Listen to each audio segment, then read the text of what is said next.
Well, hello all, and welcome back to the Pipe Cottage. I have a precious friend of mine that we're going to be talking to today, Groshin Krzyzewski, who is from Pennsylvania. He's of Polish descent, and he's been Catholic like since day one.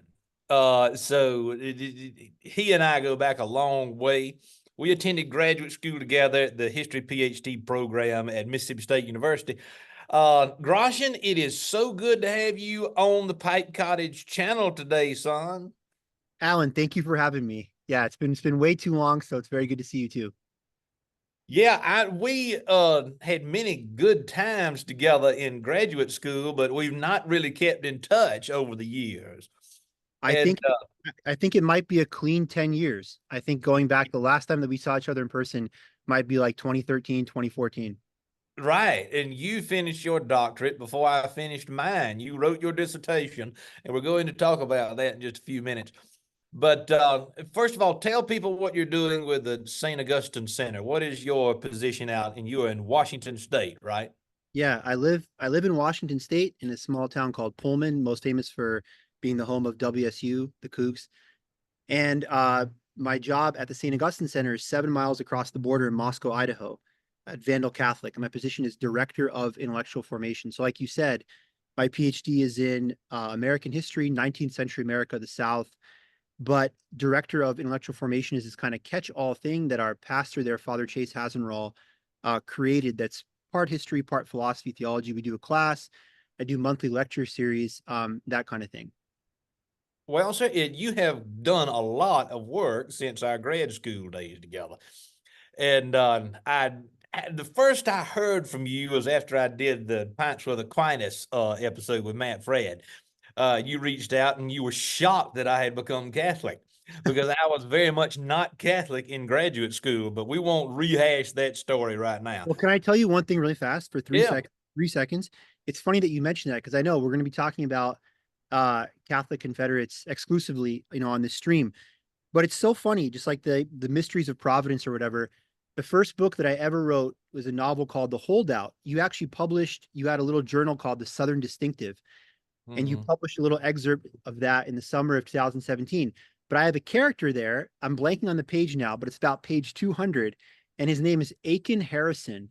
And it's obviously completely modeled on you. And it's this guy, and the main narrator, this guy goes, I don't understand why this guy is not Catholic. He has such a deep knowledge of history and medieval stuff and whatever. So it's kind of funny how providentially, maybe I wasn't all that surprised.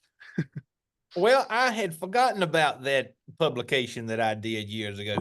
Yeah, we started that right after we got married, Alexandria and I.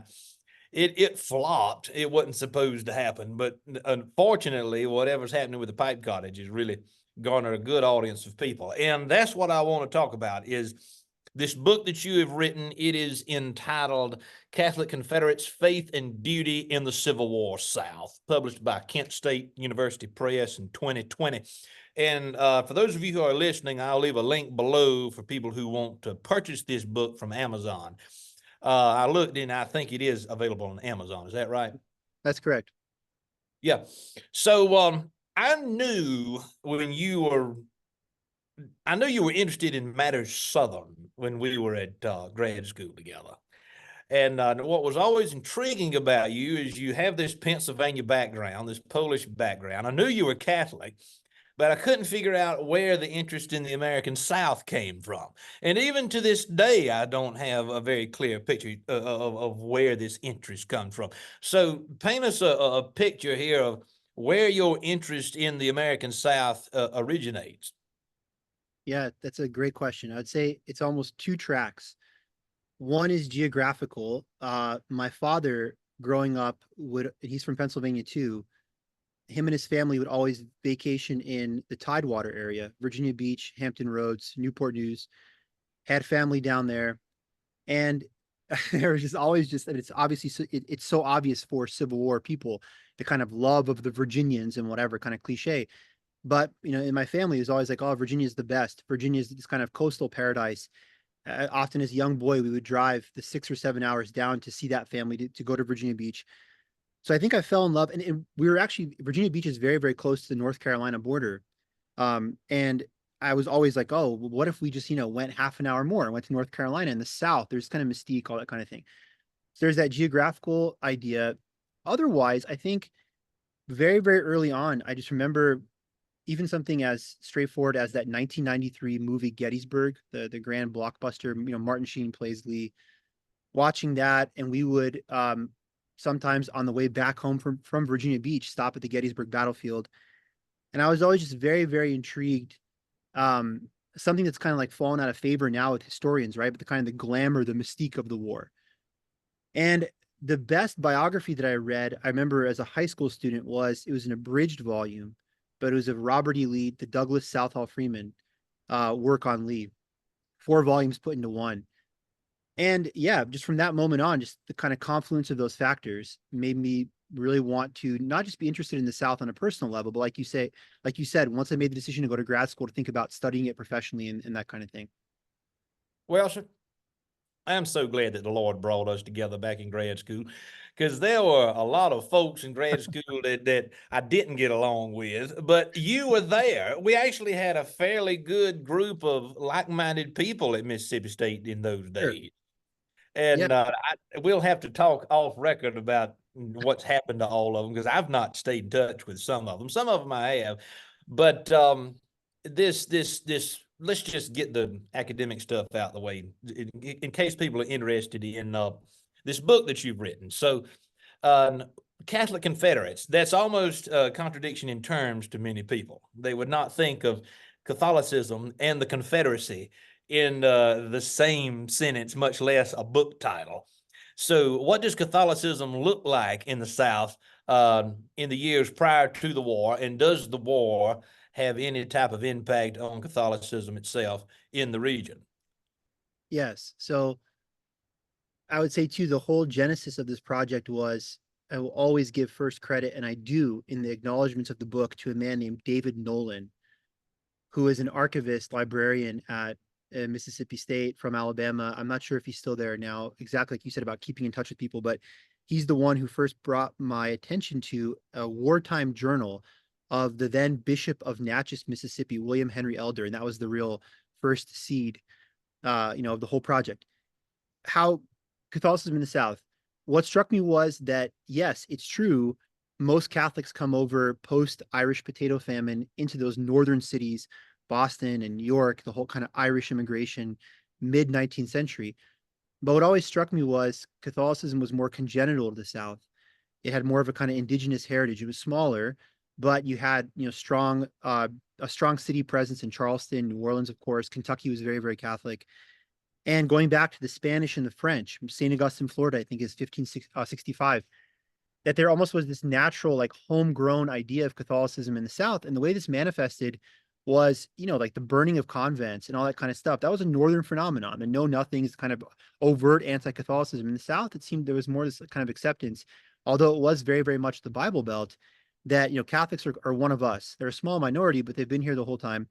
And then as to the second part of your question, how does the war change things? It just proves, and that's kind of my whole thesis of the book, is this thing called Confederatization. In American Catholic historiography, Americanization is how Catholics kind of finally fully assimilate, right? With JFK and now we're like everybody, 1960s. And I say, no, turn the clock back 100 years to the Civil War.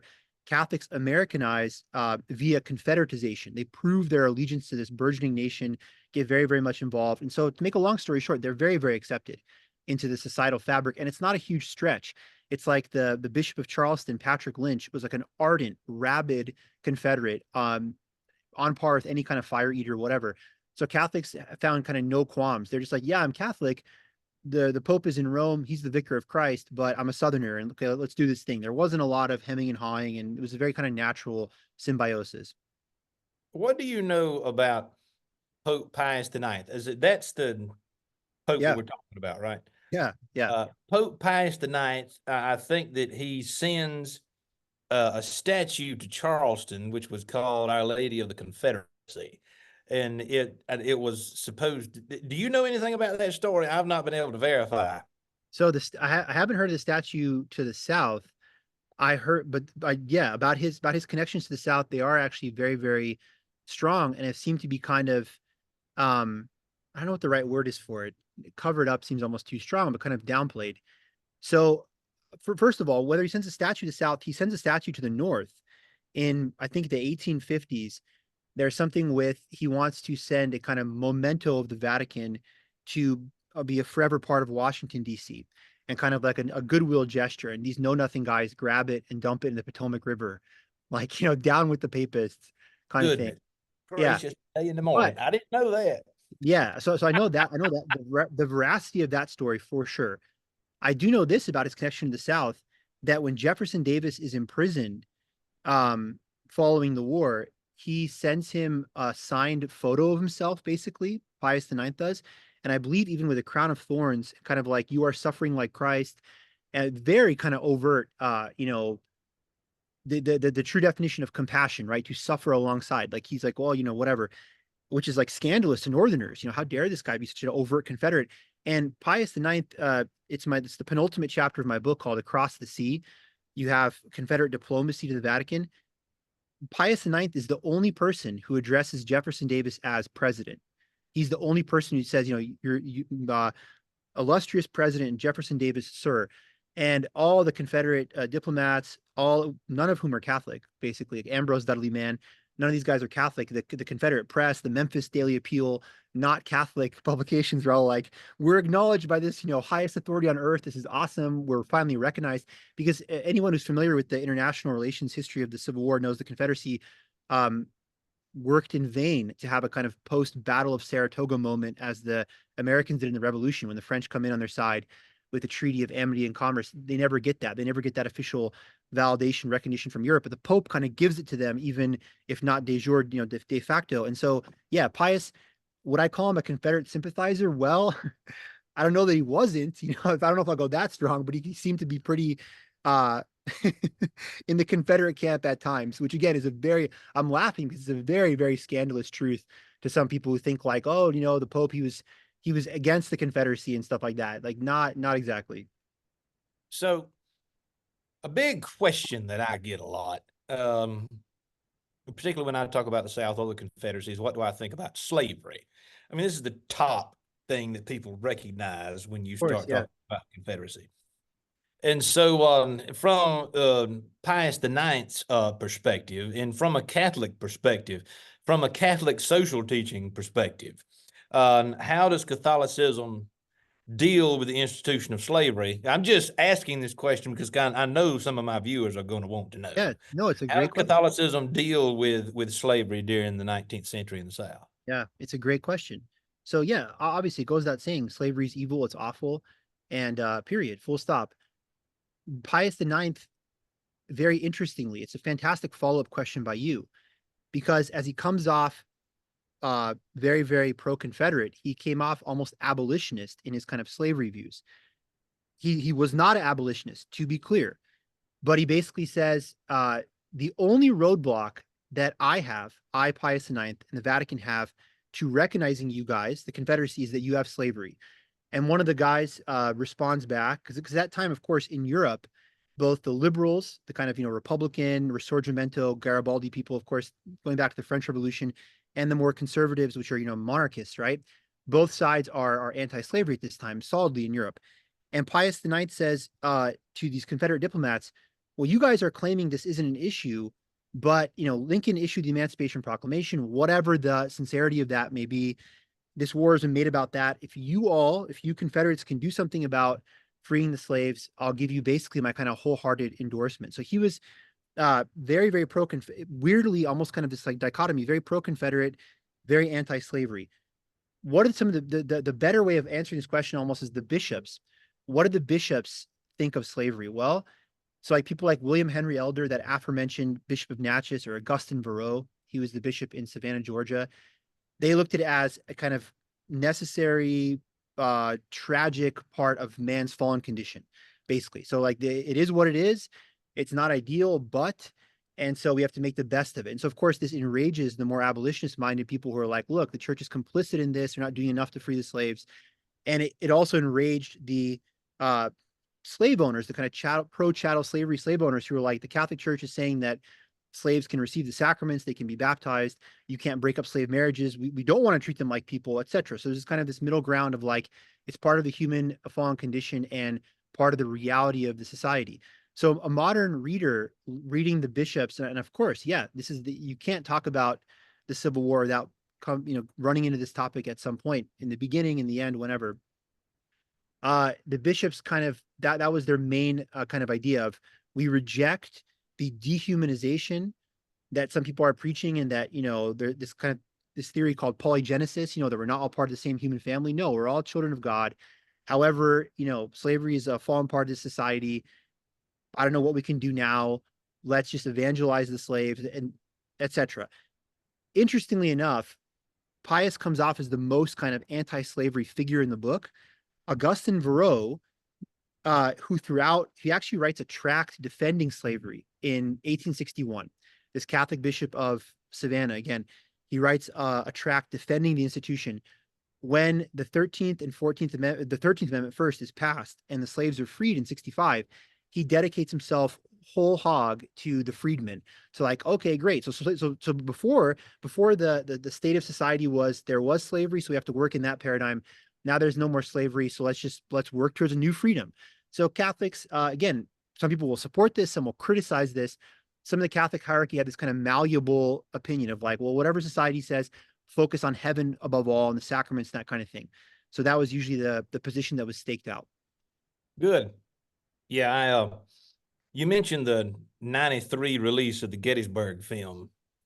There was an excellent scene in that film where General Longstreet is talking to the British ambassador. I forget his name right off the top of my head. Colonel Fremantle. Yes, yes, that's exactly right. You right on target with that, son. You know what you're talking about. But yeah, he was talking to Colonel Freeman, and he made a very important point. He said we should have freed the slaves and then fired on Fort Sumter. Yeah, right.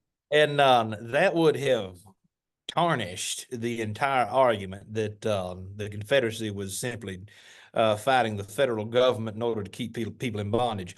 I think that the Pope was able to see beyond that. And so I want to talk a little bit about what Eugene Genovese used to say about the Old South, particularly. Genovese argued in more than one place that the South was a pre-capitalist society, pre-modern, of course, but pre-capitalist in a lot of ways. And I go to Pope Leo at the end of the 19th century, and he's talking about Catholic social teaching. And the Catholic Church is anti-communist, but it's not entirely capitalist at the same time. There's a third way, as the Professor Alan Carlson has said. Just talked to Alan Carlson, actually, at the Chesterton Conference in Philadelphia over the weekend. He wrote an excellent book a few years ago entitled Third Ways. I think Liberty Fund might have published it.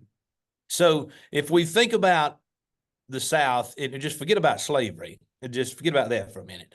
If the South was pre-capitalist, what does that tell us about how receptive the South should have been to Catholicism during the 19th century? Because Alan Tate, who converted to Catholicism in, I think, 1950-51, he was one of the original Southern agrarians, and he wrote a poignant essay in 1930, essentially arguing that the South was a medieval society without a medieval religion.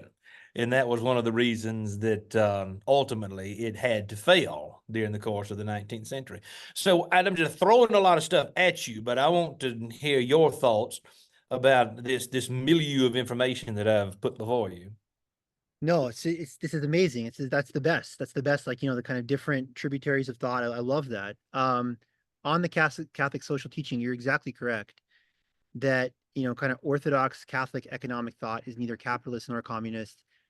And yeah, 1891, Rerum Novarum, Pope Leo XIII, and then Pope Pius XI, Quadragesimo Anno in 1931, and then 100 years, Centesimus Annus, John Paul II, 91.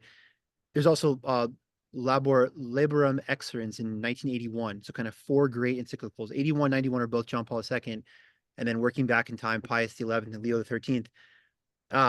Very accessible, easy documents. I'd recommend everyone to read. Just kind of really interesting thoughts, especially to write, even outside of like Catholic circles, kind of, Protestants interested in kind of like the back to the land, agrarian, co-op, small government kind of things. A lot of, fantastic ideas in there. And of course, a lot of that gets Quadragesimo Anno gets kind of channeled by people like Belloc and Chesterton into the distributist philosophy, right? Um, yeah. So a third way, and another author, fantastic book, Thomas Haddix, wrote a book called Fears and Fascinations. It's a 2005 book where he kind of like marshals and gathers all these things that you talked about, these different Southern writers, Southern agrarians, talking about the ideas that influenced them, especially in the time leading up to the Civil War and then the turn of the century. So a couple decades after Reconstruction, 1900. And to me, the evidence is beyond dispute. That's so funny, that quote that, a medieval society without a medieval religion, and why. And it's the reason why. I don't know why. Yeah, I have no idea why, because in my own, why the South didn't become kind of Catholic en masse, or, why did you not see a kind of phenomenon where, certainly, right, where kind of regionally the South is this kind of Catholic outpost, whatever it may be, an Our Lady of Guadalupe post 1531 moment of like the South en masse becoming a kind of Catholic bastion. I don't know. I don't know, because everything that I've seen in my own research is that the ideas, just the economic ideas, the philosophical ideas by which the South ran, very much squared with kind of with Catholic thought. And I don't know. I mean, you tell me, what do you think is the reason? Like, what are some of the ingrained, I don't know if prejudices is the right word, but like, what were some of the kind of the holdups? Because what I've seen, like in researching the Catholic Confederates book, I really was very, very surprised to see how little kind of overt discrimination there was towards Catholics. A lot of the kind of convent burning, the down with the Pope, that a lot of stuff was in the North, was where I'm from, right? Pennsylvania and New York and Massachusetts, especially. I did not see that in the South. So there doesn't seem to be this like longstanding animus, this hatred in the Bible Belt towards Catholics. The society was very kind of 14th century France. So I don't know. You tell me, what do you think the reason is? Well, I have always pointed to the fact that even though the South may not have been primarily Catholic, it's equally as important to say that it was not Puritan.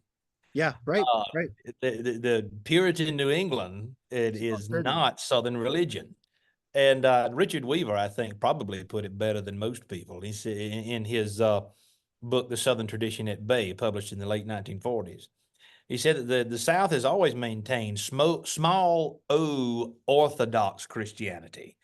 And he goes into a wonderful explanation of what this means. There's this powerful knowledge of God as the creator, that we have a tremendous moral responsibility to the created order and to other created beings.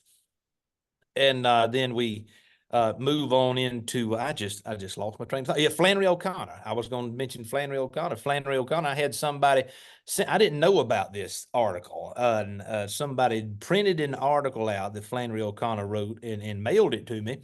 And the argument that she's making here, and I can put the title of the article in the bucket below the video.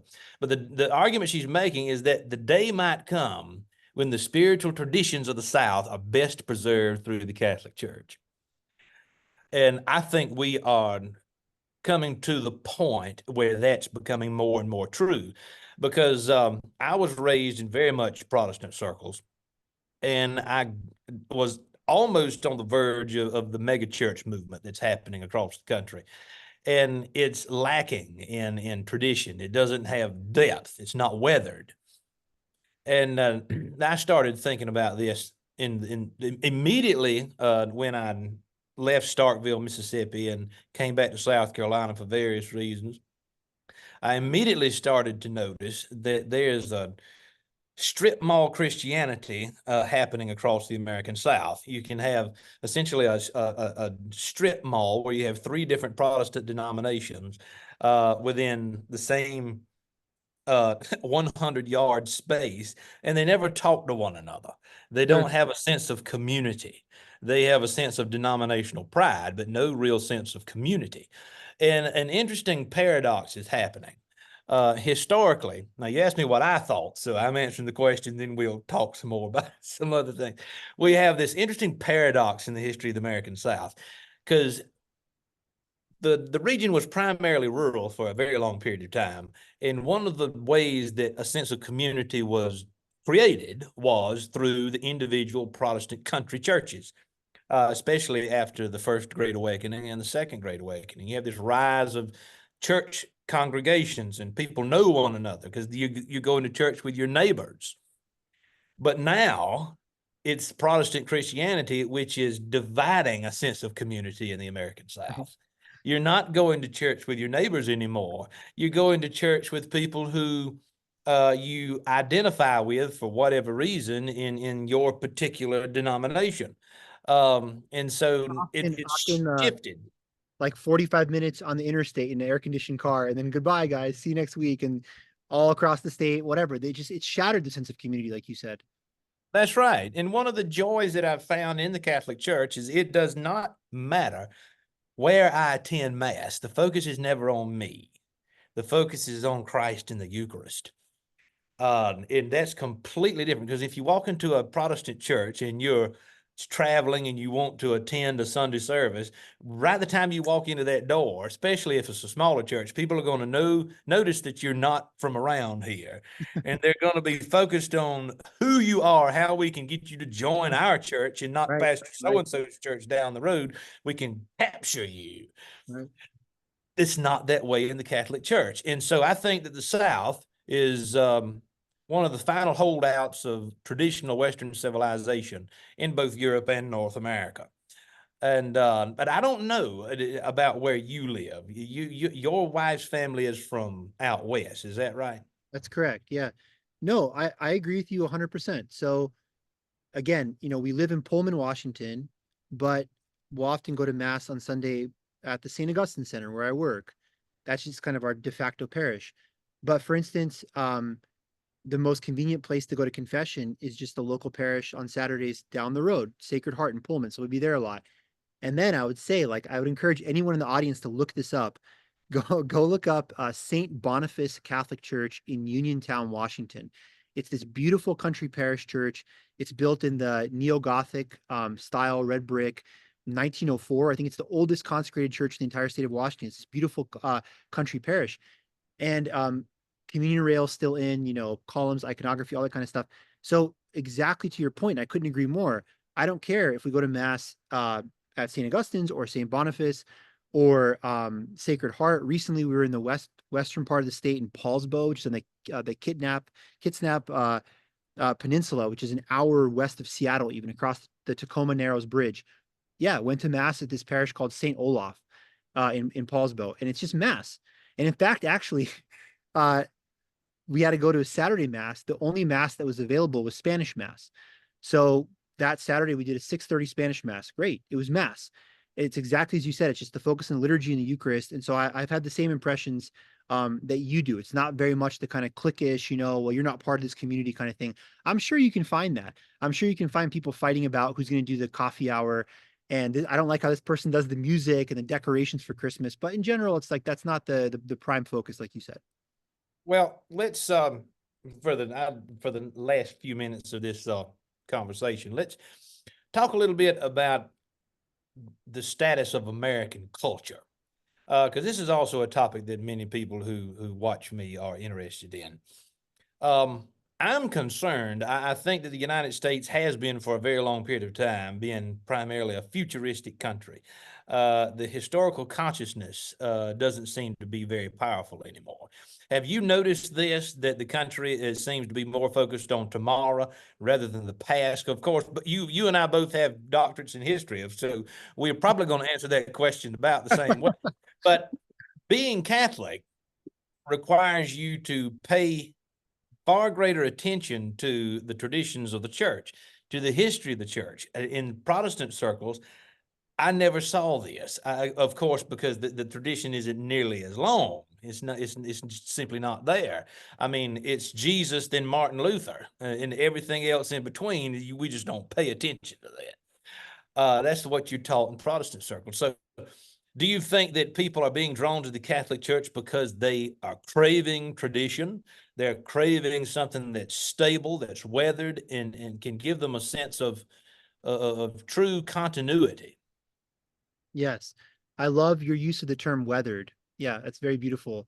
It's kind of like this, fine aged wine or something. Yeah, the whiskey in the barrel kind of thing. Like, yeah, I think that's definitely true. Yeah, that's time tested and all that. There's this Japanese parable that to the hammer, everything appears to be a nail. And so I think that you're right. Us as historians, it's easy enough to do the thing. Well, nobody cares about history. The humanities are dying. Like you said, everyone is just about the now, instant gratification. To finally kind of answer the question, I think, well, we're Americans, and I think Americans are always very, very much about, what have you done for me lately? I think kind of going way off topic, but the fact that America has become the global hegemon, or has been now, since really, I mean, the Second World War cemented it, but even after the First World War, our culture becomes exported, right, in this kind of soft power way upon the whole world.